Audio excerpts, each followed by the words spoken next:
Pada abad ke-17, Edmund Halley, astronom Inggris yang terkenal karena menemukan orbit komet Halley, mengusulkan teori bahwa bumi mungkin berongga dan terdiri dari beberapa lapisan bola konsentris dan ruang kosong di antaranya.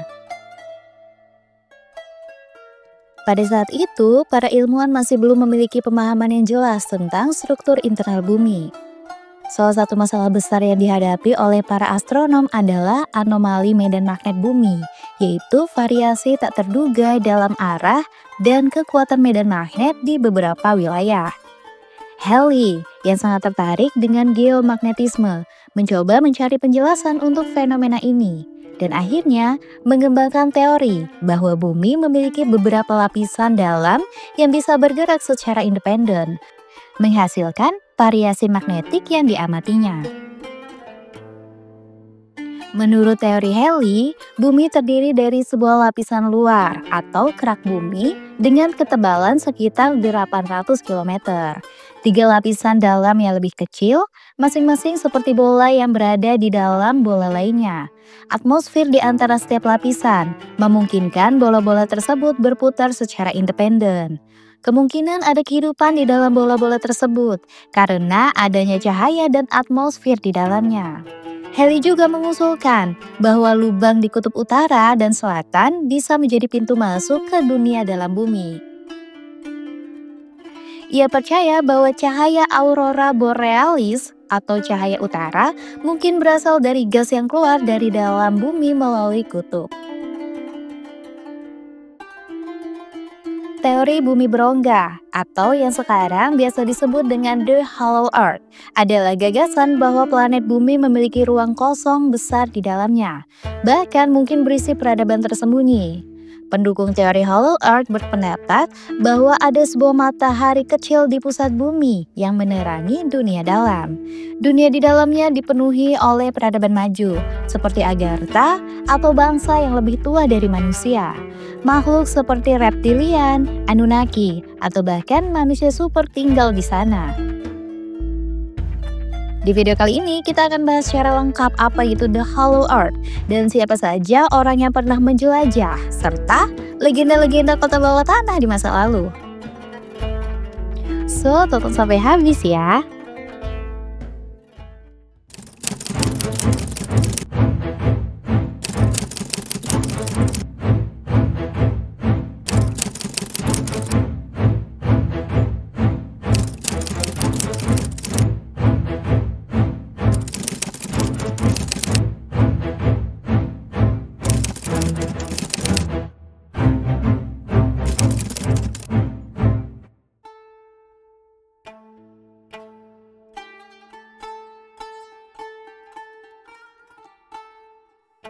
Pada tahun 1818, John Clive Seymour Jr., seorang perwira Angkatan Darat Amerika Serikat, mengusulkan teori bahwa bumi berongga dan memiliki lubang besar di kutub utara dan selatan yang menjadi pintu masuk ke dunia dalam.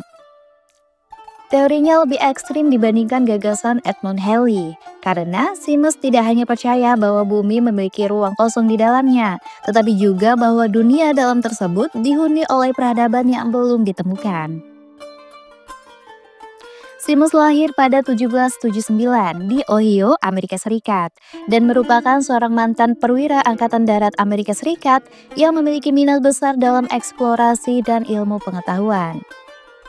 Meskipun tidak memiliki latar belakang formal dalam geologi atau astronomi, ia sangat percaya pada teori Hollow Earth. Pada tahun 1818, ia mulai mempromosikan teorinya secara agresif kepada pemerintah dan masyarakat umum. Menurut Seymour, bumi terdiri dari lapisan konsentris seperti teori Halley, tetapi dengan satu rongga besar di dalamnya. Ada 2 lubang raksasa di kutub yang masing-masing memiliki diameter sekitar 6.500 sampai 8.000 km. Dunia dalam bumi memiliki iklim yang lebih hangat dan dapat dihuni oleh manusia atau makhluk lain. Atmosfer dan cahaya dari matahari dalam bumi memungkinkan kehidupan berkembang. Gunung dan daratan di pemukiman bumi dapat terhubung dengan dunia dalam melalui jalur bawah tanah. Seymour sangat yakin dengan teorinya, dan bahkan mengeluarkan sirkular nomor 1, sebuah pengumuman publik pada tahun 1818, di mana ia menyatakan, "Saya menyatakan bahwa bumi adalah berongga, berisi bagian dalam yang dapat dihuni, dan memiliki beberapa bukaan besar di wilayah kutubnya. Saya siap menjelajahi dunia dalam bumi, jika dunia mau mendukung saya dalam ekspedisi ini." Saimes sangat bersemangat untuk membuktikan teorinya dan berusaha menggalang dana untuk ekspedisi ke Kutub Utara. Ia mencoba meyakinkan pemerintah Amerika Serikat untuk mendanai ekspedisi ilmiah ke kutub, tetapi ia ditolak. Ia juga berusaha meyakinkan para ilmuwan dan komunitas akademik, tetapi sebagian besar mengejek dan menolak teorinya sebagai tidak masuk akal. Saimes mencoba meyakinkan para penjelajah dan masyarakat umum melalui pidato dan tulisan, tetapi hanya sedikit yang percaya padanya. Meski pendapat banyak kritik, Saimes berhasil menginspirasi beberapa pendukungnya untuk melanjutkan gagasannya. Meskipun gagal mendapatkan dukungan dari pemerintah Amerika Serikat, ide-ide Saimes diteruskan oleh Jeremiah, seorang jurnalis dan penulis yang terus mempromosikan teori Hollow Earth. Pada tahun 1838, Presiden Martin van Buren akhirnya menyetujui ekspedisi eksplorasi ke Antartika, yang disebut dengan ekspedisi Wilkes, tetapi tidak dengan tujuan mencari lubang kutub. Hasil ekspedisi tersebut justru membantu mengkonfirmasi bahwa Antartika adalah benua, bukan pintu masuk ke dunia dalam. Saimes meninggal pada 1829 tanpa pernah melihat teorinya terbukti. Putranya, Americus Saimes, menerbitkan buku setelah kematiannya yang berjudul The Saimes Theory of Concentric Spheres pada 1878. Gagasan tentang lubang di kutub tetap bertahan dalam teori konspirasi modern, meskipun telah dibantah oleh ilmu geologi dan eksplorasi modern. Menurut kamu, apakah mungkin ada sesuatu yang masih tersembunyi di bawah permukaan bumi?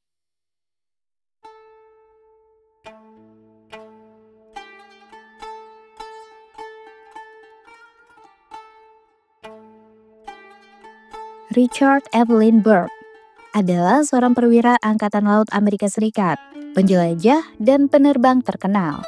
Ia dikenal karena eksplorasi Kutub Utara dan Selatan, serta klaim bahwa ia adalah orang pertama yang terbang melintasi Kutub Utara pada tahun 1926, meskipun klaim ini masih diperdebatkan.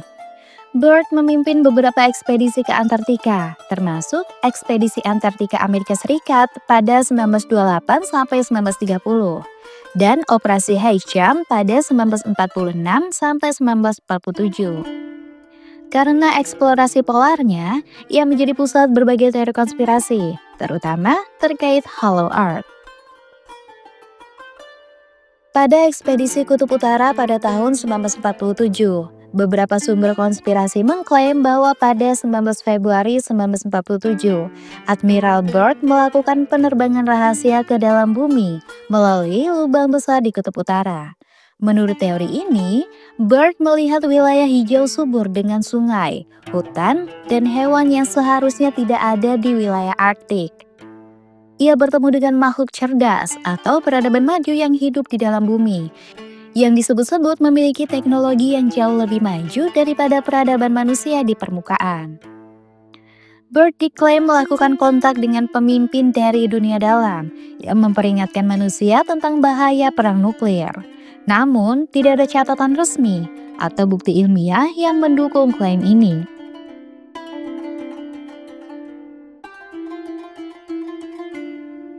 Operasi Highjump pada 1946 sampai 1947 adalah ekspedisi militer besar yang dipimpin oleh Byrd. Tujuan resminya adalah meneliti wilayah Antartika, menguji peralatan militer dalam kondisi ekstrim, dan menetapkan pangkalan Amerika Serikat di wilayah tersebut. Namun, teori konspirasi mengklaim bahwa misi ini sebenarnya adalah ekspedisi rahasia untuk mencari pintu masuk ke dunia dalam bumi. Beberapa teori menyebutkan bahwa Amerika Serikat menemukan peradaban tersembunyi di bawah es Antartika. Pasukan Amerika Serikat bertemu dengan makhluk asing atau peradaban Nazi yang tersembunyi di dalam bumi. Dan ada konflik militer dengan kekuatan misterius di dalam bumi, yang menyebabkan Amerika Serikat menarik pasukannya lebih cepat dari yang direncanakan. Sebagian besar teori Hollow Earth yang mengaitkan Byrd berasal dari Admiral Byrd's Secret Diary, sebuah dokumen yang beredar di kalangan penggemar teori konspirasi. Dalam diary tersebut, Byrd dikatakan menulis bahwa ia masuk ke dalam bumi melalui lubang di kutub utara, melihat hutan hijau, sungai, dan makhluk prasejarah, berkomunikasi dengan ras superior yang memperingatkan manusia tentang bahaya senjata nuklir, dan dilarang mengungkapkan kebenaran oleh pemerintah Amerika Serikat. Namun, tidak ada bukti bahwa dokumen ini asli. Angkatan Laut Amerika Serikat dan keluarga Byrd tidak pernah mengkonfirmasi keberadaan diary ini, dan sebagian besar sejarawan menganggapnya sebagai hoax yang dibuat oleh penggemar teori konspirasi.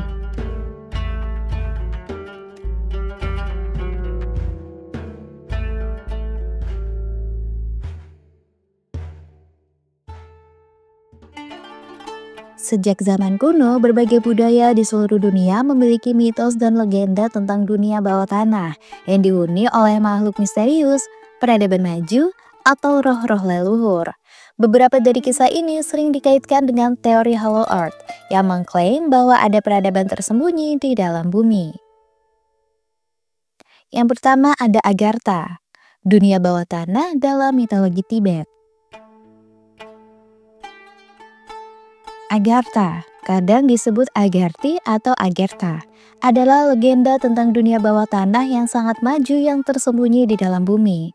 Konsep ini berasal dari tradisi esoteris timur, terutama dalam mitologi Tibet, Hindu, dan Buddha. Agartha diyakini sebagai pusat kebijaksanaan dan spiritualitas, tempat tinggal makhluk cerdas yang lebih maju dari manusia. Beberapa teori mengklaim bahwa Agartha bukan hanya mitos, tetapi peradaban nyata yang tersembunyi di dalam bumi dan bisa diakses melalui pintu masuk rahasia di kutub, Himalaya, dan tempat-tempat lain.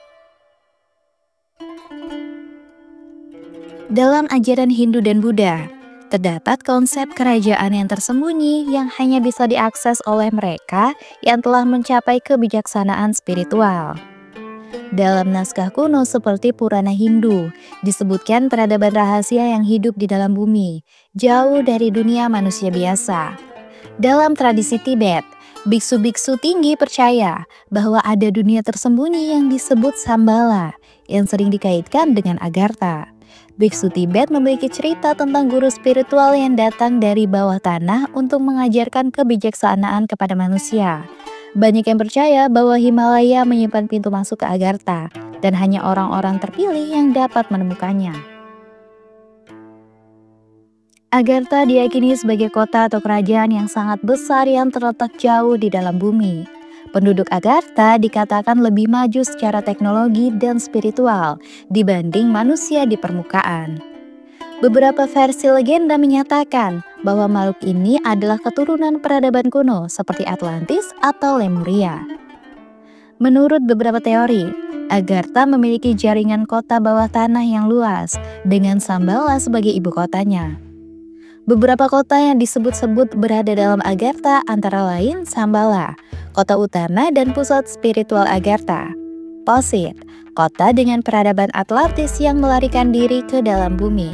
Sonse, kota yang dihuni oleh ras manusia yang sangat tua dengan teknologi canggih. Dan Rama, kota bawah tanah di India yang diyakini sebagai tempat tinggal orang-orang bijak dari zaman kuno. Menurut berbagai teori, ada pintu masuk rahasia ke Agartha di beberapa lokasi di dunia, termasuk kutub utara dan selatan.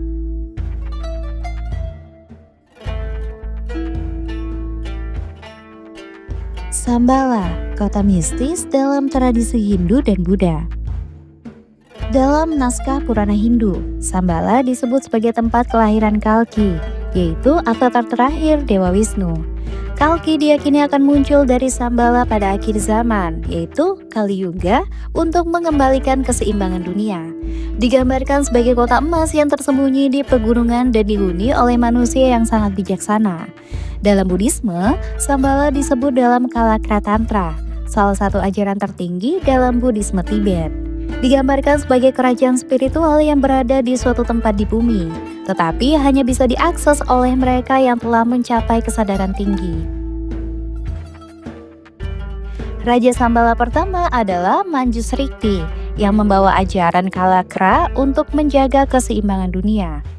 Buddha Gautama sendiri dikatakan pernah mengajarkan tentang Sambala, menjelaskan bahwa tempat ini akan muncul kembali untuk membawa kebijaksanaan ketika dunia penuh dengan kejahatan. Banyak yang percaya bahwa Sambala benar-benar ada secara fisik, tetapi lokasinya tersembunyi. Banyak biksu Tibet percaya bahwa Sambala terletak di pegunungan Himalaya dan hanya dapat diakses oleh mereka yang memiliki kebijaksanaan secara spiritual. Beberapa teks menyebutkan bahwa Sambala ada di dekat pegunungan Altai di Mongolia. Legenda juga mengatakan bahwa Sambala dulu berada di gurun ini, yaitu Gurun Gobi, yang terletak di Tiongkok dan Mongolia, tetapi berpindah ke dimensi lain saat dunia menjadi semakin korup. Berapa percaya bahwa Sambala ada di wilayah yang sekarang menjadi India atau Nepal. Teori spiritual menyebut bahwa Sambala tidak berada di dunia fisik kita, tetapi di dimensi lain yang hanya bisa dicapai dengan kesadaran tinggi. Sambala digambarkan sebagai kota yang luar biasa megah, dengan istana yang bersinar, taman-taman indah, dan pegunungan yang melindunginya dari dunia luar.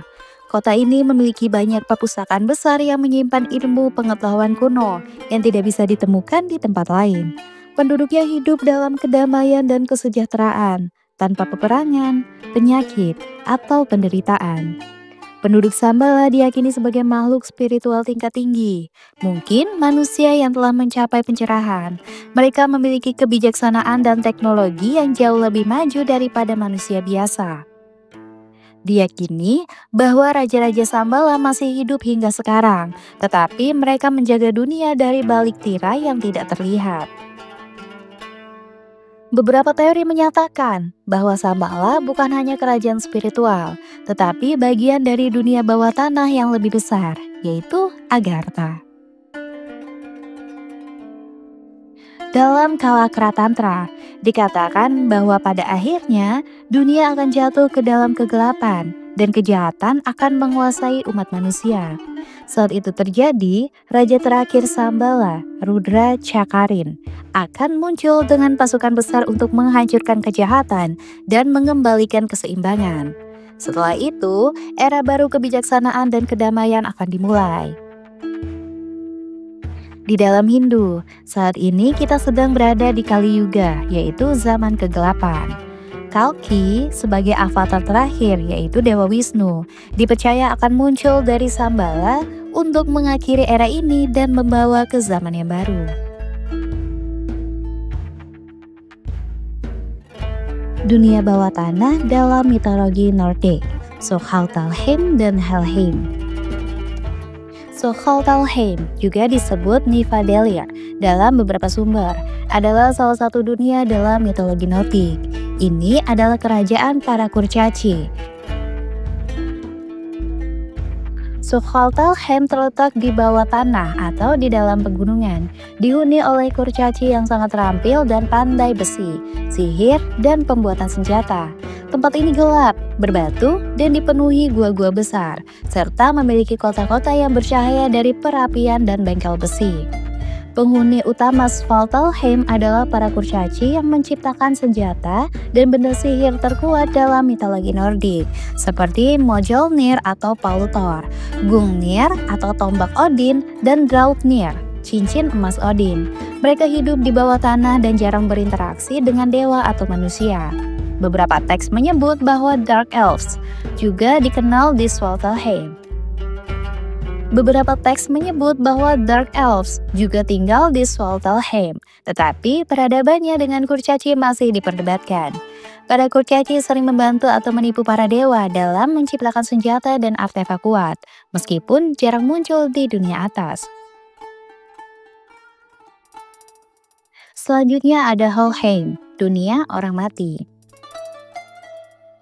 Helheim adalah alam kematian dalam mitologi Nordik. Diperintah oleh Hel, dewa yang juga merupakan putri Loki. Ini adalah tempat bagi jiwa-jiwa yang tidak mati dalam pertempuran, seperti orang yang meninggal karena sakit atau usia tua. Helheim terletak di dunia bawah, jauh dari dunia manusia dan para dewa. Tempat ini dingin, gelap, dan suram. Berbeda dari dunia bawah dalam mitologi lain yang sering digambarkan panas. Helheim dihuni oleh jiwa-jiwa orang mati yang tidak terhormat dan dipisahkan dari dunia lain oleh sungai Jol dan gerbang besar bernama Helgrin. Hel adalah putri Loki dan raksasa Angboda. Digambarkan memiliki tubuh setengah manusia dan setengah mayat. Ia menguasai Helheim, tetapi tidak dianggap jahat. Ia hanya menjalankan tugasnya menjaga orang mati. Penghuni Helheim termasuk roh orang mati yang meninggal secara alami dan Nidhogg, naga besar yang mengunyah akar. Dan kadang-kadang disebut sebagai pemakan jiwa orang jahat. Pada hari Ragnarok, Hel dan pasukan orang mati dari Helheim akan bangkit dan bertarung melawan para dewa, dengan Loki memimpin mereka sebagai komandan pasukan kiamat.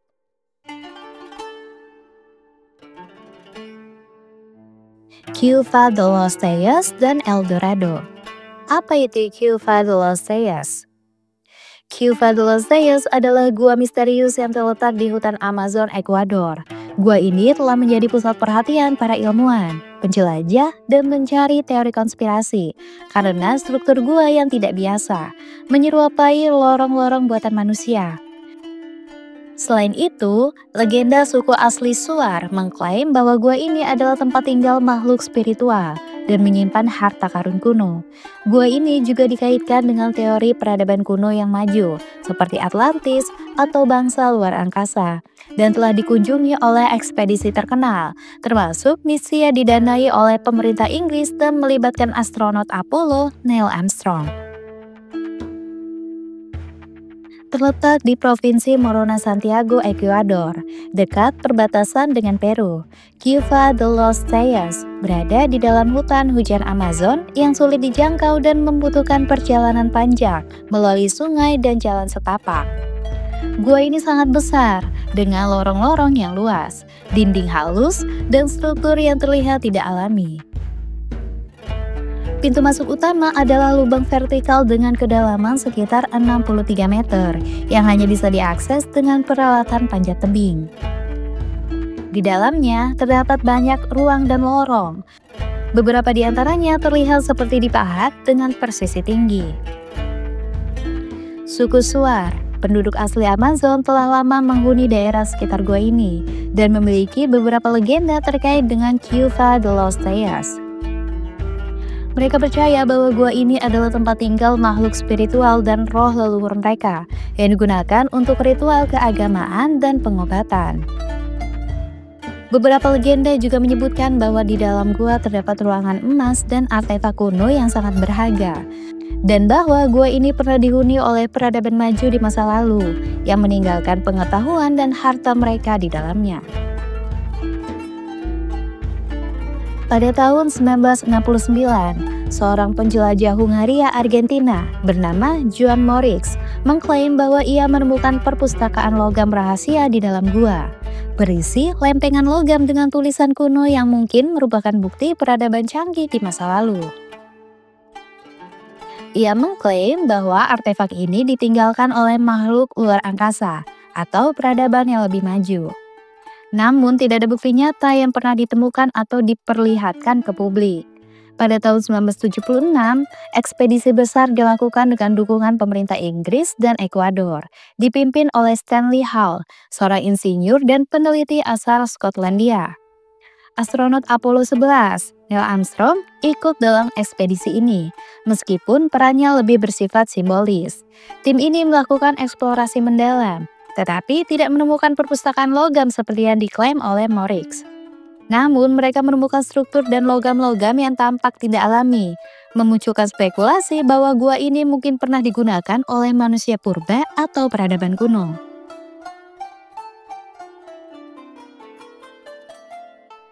Eldorado, kota emas yang hilang. El Dorado adalah mitos tentang sebuah kota atau kerajaan yang penuh dengan emas, yang dipercaya berada di suatu tempat di Amerika Selatan. Nama El Dorado berasal dari bahasa Spanyol yang berarti orang emas atau The Golden One. Mitos ini muncul pertama kali pada abad ke-16 ketika para penjelajah Spanyol mencari kekayaan di dunia baru. Meskipun banyak yang menganggap El Dorado sebagai legenda belaka, beberapa teori menyebut bahwa kota emas ini mungkin memiliki dasar sejarah yang nyata, atau bahkan mungkin terkait dengan peradaban bawah tanah seperti dalam teori Hollow Earth.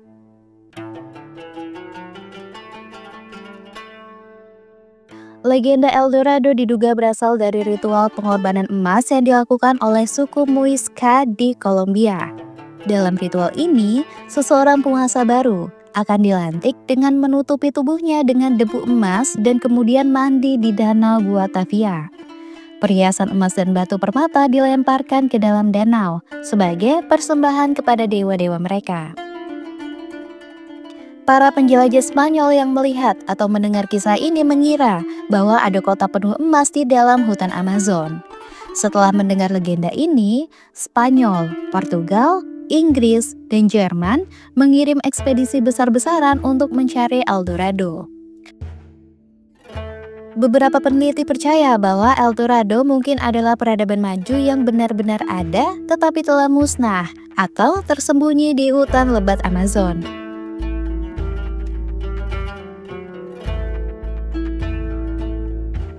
Itu tadi adalah orang-orang yang menjelajah bumi berongga dan legenda-legenda kota bawah tanah.